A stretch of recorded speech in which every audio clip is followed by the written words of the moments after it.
Hello, long rodders, and welcome to another Tuesday fly tying. And we're going to start this a little different. As you see, we're going to bring up the recipe for the fly. And make sure you stay tuned to the whole video, because at the end of this, we're going to tell you how to fish this fly, when to fish this fly, and a little story how I became to start tying this fly. So you want to make sure you stay all the way to the end, because the need for this fly is coming very soon. So get them in the box. And once again, welcome to Everything Fly Fishing, where we tie flies that catch fish, not only fly fishermen.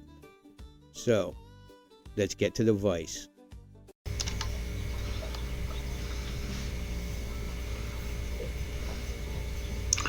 Alright, we're going to start this fly with the size 12 caddis hook. And we're going to start with brown. I think it's like 70 denier.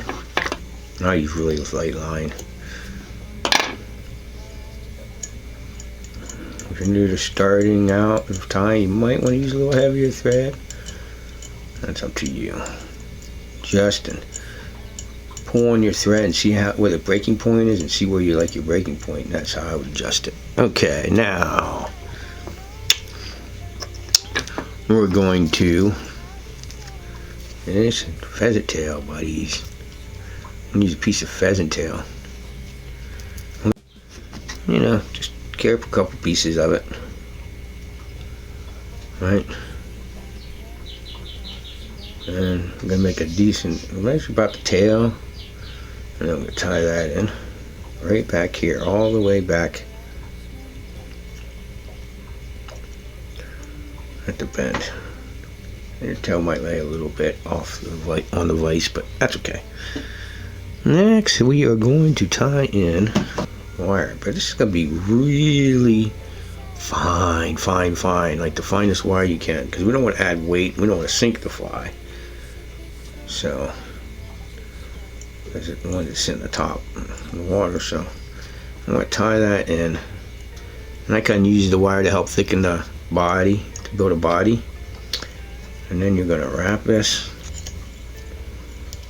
Yeah, you're kind of doing a pheasant tail nymph, kind of.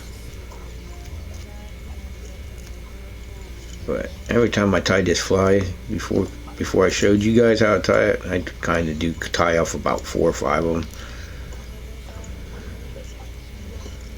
When I did that, so when you get to this point, you see I got a little bit of, get to the end. That's when I like to throw in the hackle pliers. Make sure there's no. And then that's when I throw it in, okay?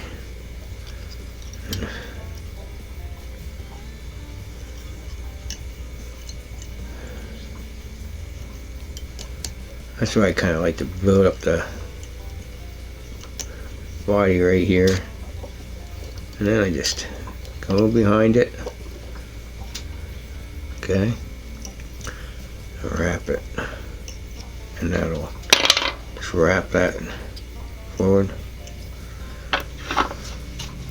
Got me? Did you see that? Look at that color change. That's really good to have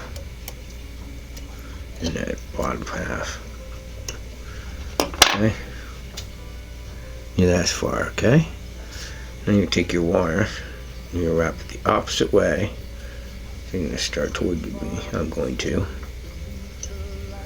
come up the other way. And this will make your, by wrapping the opposite way of the peacock, you wrap the peacock, this will make a sturdier fly, and you'll see your wire better. It'll kind of pin them pheasant tails down. That's why you always wrap it the opposite way. Now, when I get to this point, I kind of like to take the fly and turn it just a little bit, like so. So it's in the vise. Okay? I like to take this, tap it down pretty good, and come to about right here. Okay? Now, I like to take from this deer Here. The darker part. I'll tie these and go to later as the year goes through, but I start in the dark.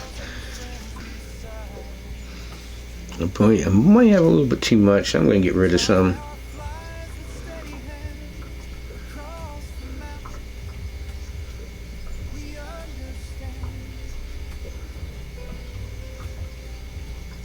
Pinch the very tips, strip out all the rest. Now I got that right about I want. I'm gonna just measure it. Back a little bit. Measure it. Okay. Now you're gonna go around. I'm gonna show you a little trick here. Go around. Go around, and what you want to do now, you don't have to use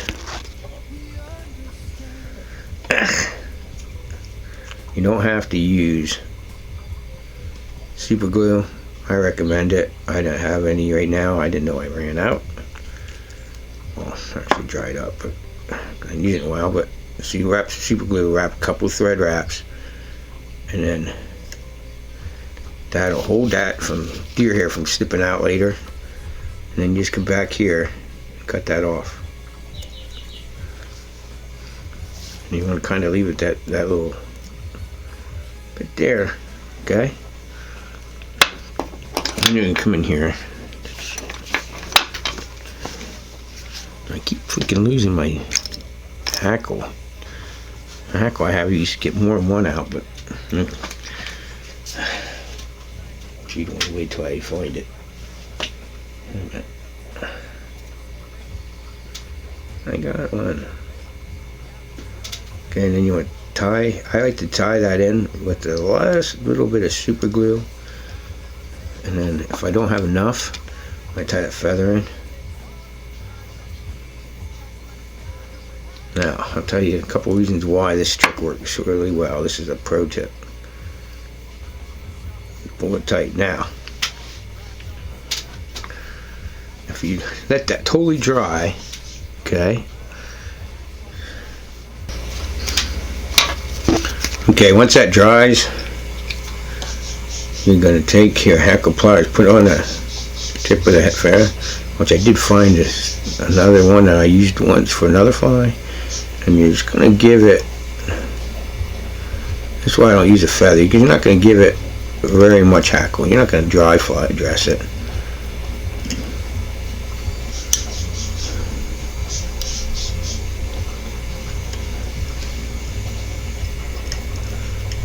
Make sure you stay inside that area there.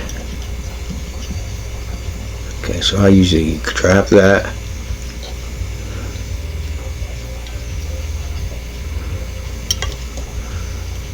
So I'm wrapping it around the thread, tying it down. Now,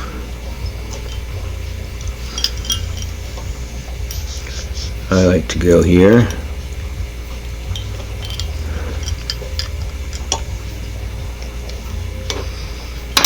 and pull everything back. I'm going to get some of the bottom hackles that you can help them getting trapped. Try and get them out too, and push everything back and wrap one.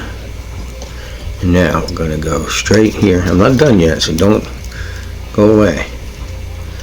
And then I'm going to pull everything back like I said before. And one.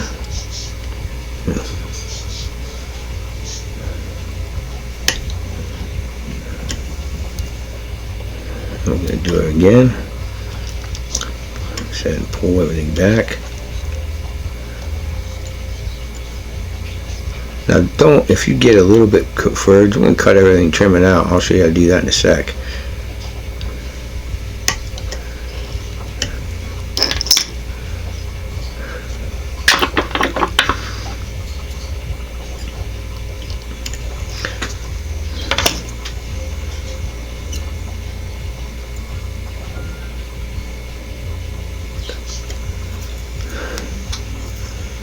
I have New Zealand stillborn. Let me get this out. And you see a little feather.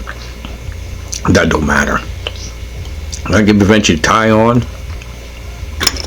But if it does bother you, you can come in. Just trim it out. Boom. You got a clean eye. There you go. So that's called the New Zealand. And I promised you at the beginning of this video that I'd give you this story, how this became. 1 year, many years ago, probably 20, 30 years ago, somewhere in amongst between 20 and 30 years ago, maybe 22, I don't know. We were fishing the Granum caddis on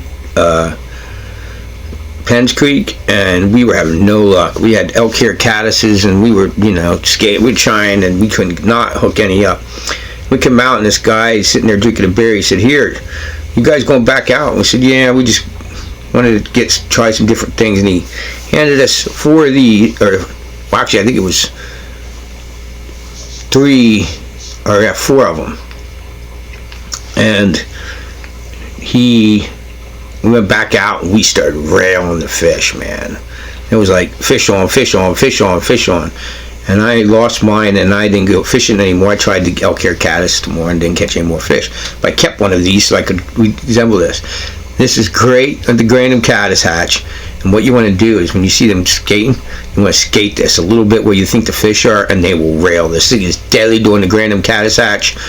I know it's kind of supposed to be like a mayfly, stillborn mayfly, but for some reason it hatches the Granum caddis. And like I said, the fish, you just skate it just a little bit, and I guarantee you this is going to produce you a lot of fish on the Granum hatch in Pennsylvania anyway. I don't know.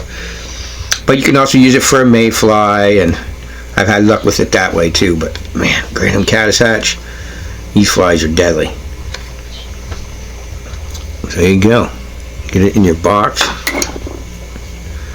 My hair hanging it. Don't really matter because it's supposed to be a still burn, so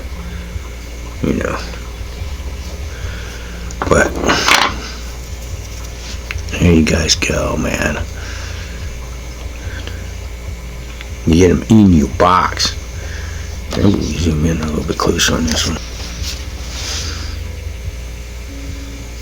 Thank you for watching this video. Make sure you click the videos at the top of this to check out other time videos. And make sure you click that like and subscribe so you don't miss any upcoming time videos, because you want these in your box. Time flies here to catch fish.